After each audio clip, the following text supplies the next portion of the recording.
बिहार एक बार फिर बदनाम हो गया। इस बार भी पेपर लीक मामले में ही बदनामी मिली है। बीपीएससी पेपर लीक मामले की जांच अभी थमी भी नहीं है। इसकी आंच में अभी नरमी भी नहीं आई।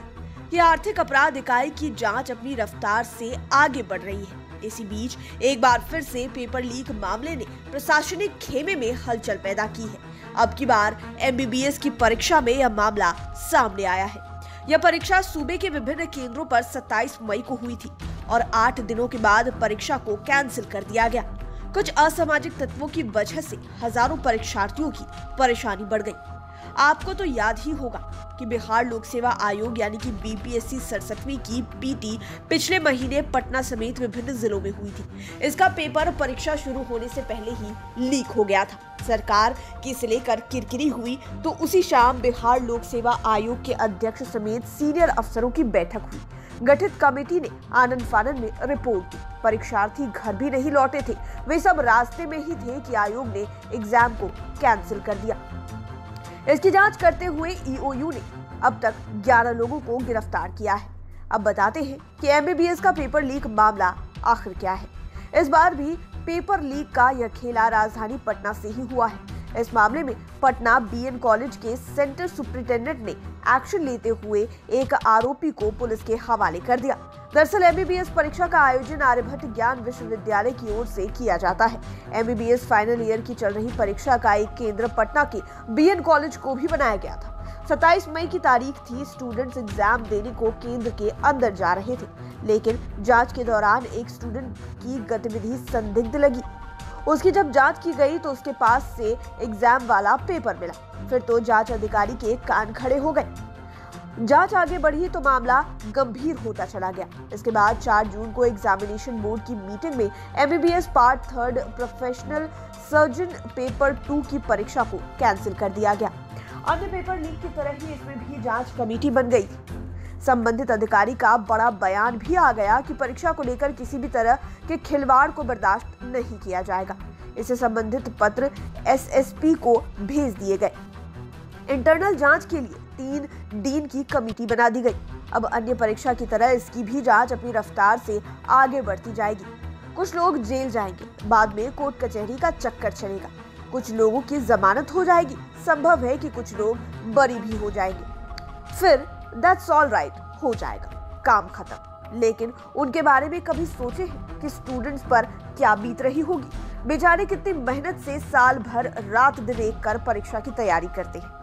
इससे उनकी और उनके घर वालों की कितनी उम्मीदें रहती हैं, कितने सपने देखते हैं। लेकिन प्रशासनिक महकमों की थोड़ी सी लापरवाही के चलते एक झटके में सारे सपने बिखर जाते हैं। और तो और समय तो खराब होता ही है, आर्थिक बोझ से भी वे दब जाती है। कोई कर्ज लेकर पढ़ाई कर रहा है या फिर एग्जाम देने आया है तो उनके अभिभावकों पर क्या बीतती है, उनके अभिभावक ही समझ सकते हैं। लेकिन न इससे सरकार को कोई भी मतलब है और न ही संबंधित विभाग को। यदि ऐसा नहीं होता है तो फिर एक ही गलती बार बार की।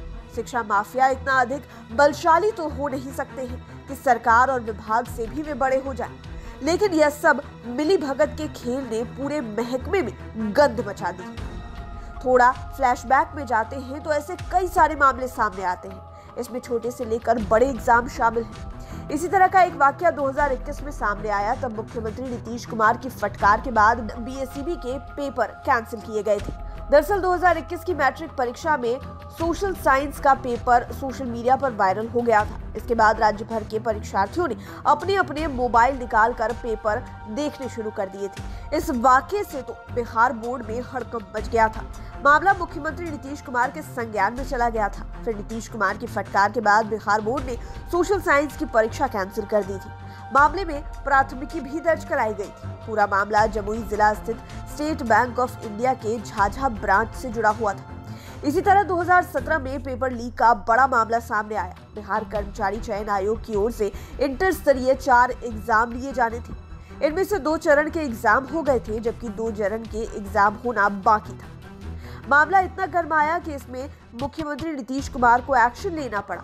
तब बीएसएससी के अध्यक्ष आईएएस सुधीर कुमार और सचिव परमेश्वर राम के गिरेबां तक मामला पहुंच गया था। दोनों ही अधिकारियों को एसआईटी टीम की रिपोर्ट के आधार पर गिरफ्तार कर लिया गया था।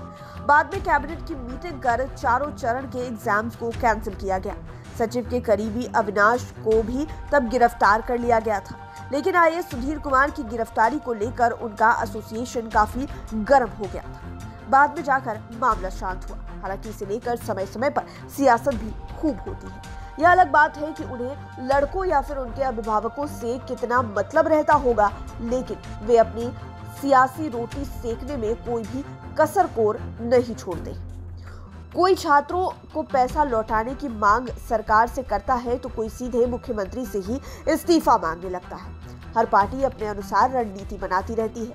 2017 का बीपीएससी पेपर लीक का मामला हो अथवा 2022 का बीपीएससी पेपर लीक का मामला हो, हर बार सियासी गलियारे में ऐसा ही नजारा देखने को मिलता है। पिछले माह जब बीपीएससी का पेपर लीक हुआ था तो उसमें भी लोगों ने देखा कि किस तरह स्टूडेंट्स और उनके अभिभावक परेशान रहे। जिनके साथ छात्राएं थी उन्हें तो और भी अधिक परेशानी हुई।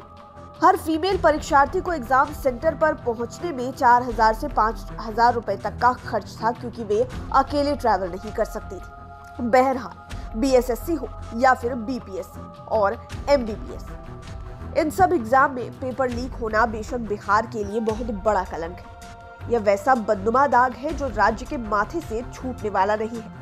वहीं इससे सरकार की अलग किचकिच होती है। लेकिन असली सवाल तो यही है कि उन गरीब गुरबे स्टूडेंट्स का क्या होगा जो महाजन से या फिर पड़ोसी से कर्ज लेकर परीक्षा देने के लिए आए हैं। उनके हजारों रुपए खर्च हो गए, इसके बाद भी उन्हें परेशानी के अलावे कुछ हाथ नहीं लगा।